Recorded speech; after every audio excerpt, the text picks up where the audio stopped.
Giêsu Christa vanga hu hin ka chan khompi zaum ta nu le pa te ho chuting ta le loi le ku ule naw na bon chaw bin ke akon in jong Christmas ti bai ka hin pi ve atu ni ni kwa chilai mona ke jong pathin ang sung le nong ho zo si ang sunga pakai ba choi la sa na dinga chan bo ka nei thei jin jong pathin ka thang va en chule lam kai ho zo si chunga jong ka ki pa na pakai ni ning ka hin khong ni hi chung nong pe na pathin lo pi na hi sin hen ti la hello hello hello hello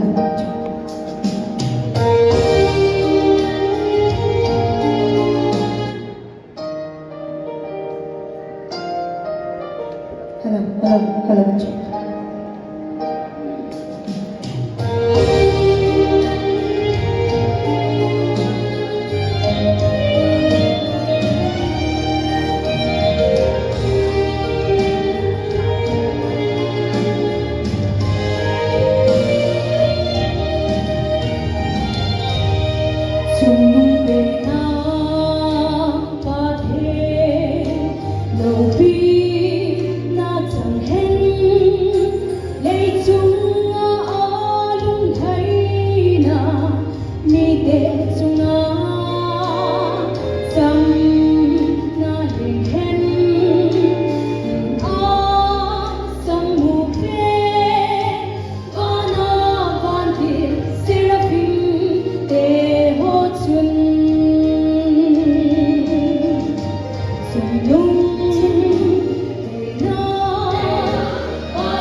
Ooh.